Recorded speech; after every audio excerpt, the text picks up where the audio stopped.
Bonjour et bienvenue dans cette nouvelle vidéo combo critique avec Jordan.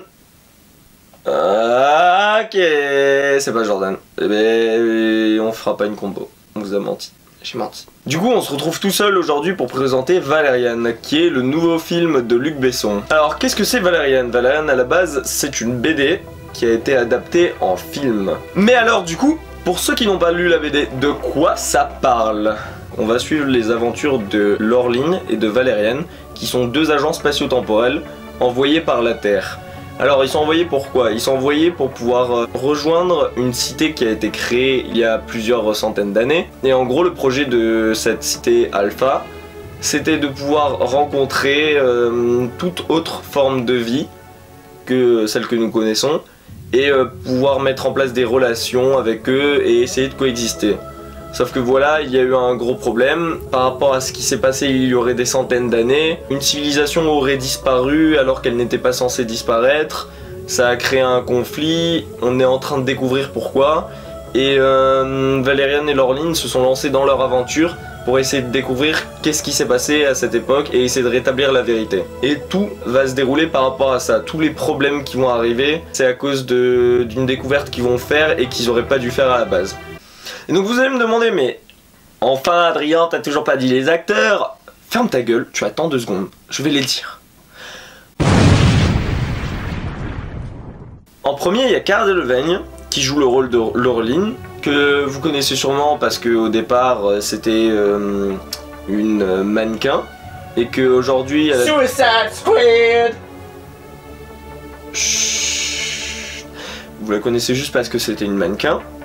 En deuxième, on a eu Dana DeHaan, que on connaît pas vraiment, à part son rôle dans Amazing Spider-Man ou dans Chronicles. C'est vraiment, je pense, 2 rôles qui pourront booster leur carrière par la suite et qui vont les aider à trouver encore de meilleurs rôles et à jouer dans de meilleurs films par la suite. Ensuite, on a Rihanna, même si c'est un personnage secondaire dans le film et qu'elle apparaît pas genre tout le long du film. Son personnage est totalement décalé, il est totalement what the fuck, il est parfois incompréhensible et parfois il est genre trop tripant.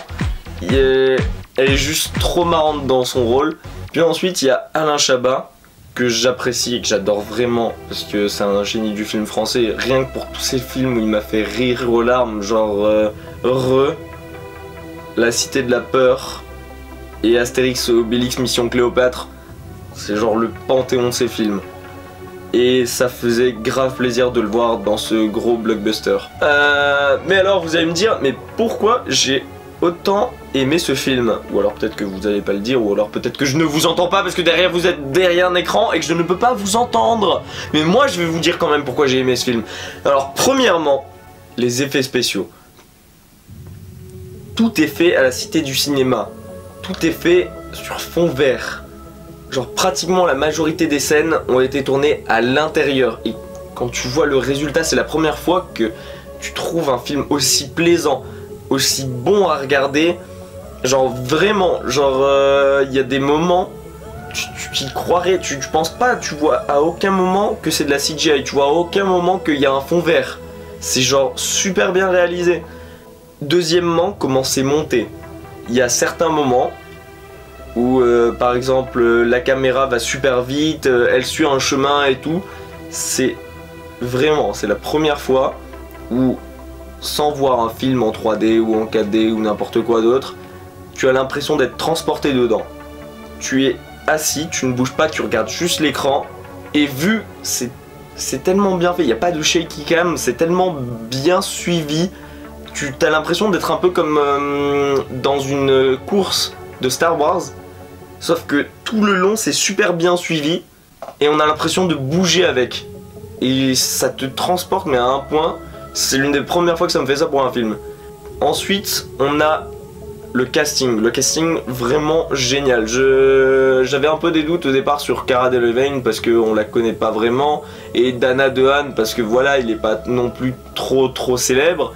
Et sachant que ça allait être un blockbuster, qu'il y allait avoir Rihanna à leur côté, que ça allait être fait par Luc Besson, je me demandais est-ce que les choix ils allaient être bien faits, c'était un peu bizarre ces choix, et au final le casting est génial.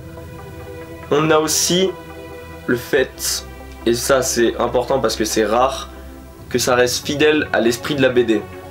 Parce que, je ne sais pas si vous vous rappelez, mais adapter des jeux vidéo ou des BD en film, c'est une très mauvaise idée d'habitude.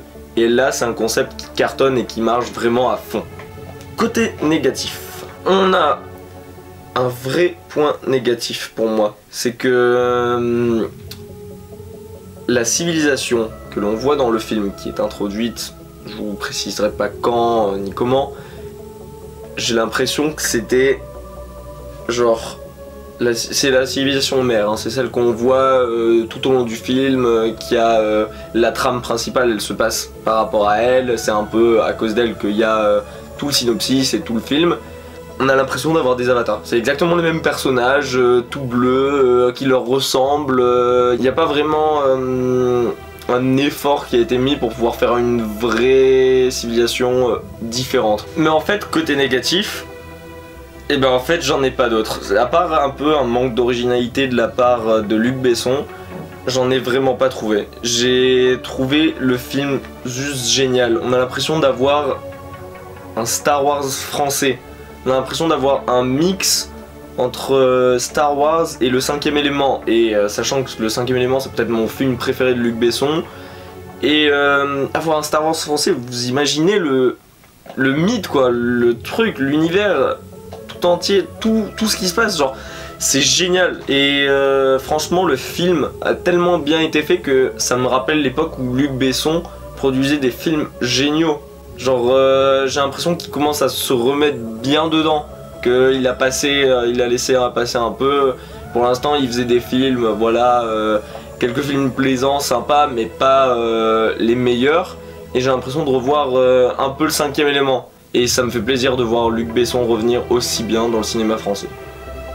Ben voilà, c'est déjà la fin de cette vidéo. Je vais juste vous dire du coup la note que j'ai attribuée à ce film. Je lui ai attribué un 9 sur 10. Jusqu'à ce moment-là, jusqu'à maintenant dans l'année, c'est mon film préféré. J'attends de voir ce qui va encore sortir parce que y a plusieurs autres films que j'attends. Donc c'était juste pour vous dire que en plus des reboots, j'aurai quelques critiques à côté sur les films qui me tiennent genre vraiment à cœur et que j'ai vraiment envie de critiquer parce qu'ils le méritent. Ce qui était le cas aujourd'hui. Juste pour vous prévenir, dans les prochaines vidéos on aura un autre décor, on n'aura pas celui-là derrière nous. Ne nous demandez pas pourquoi, on ne le sait même pas nous. Mais ne vous inquiétez pas, on sera de retour dans ce décor toujours plus fort. Ciao.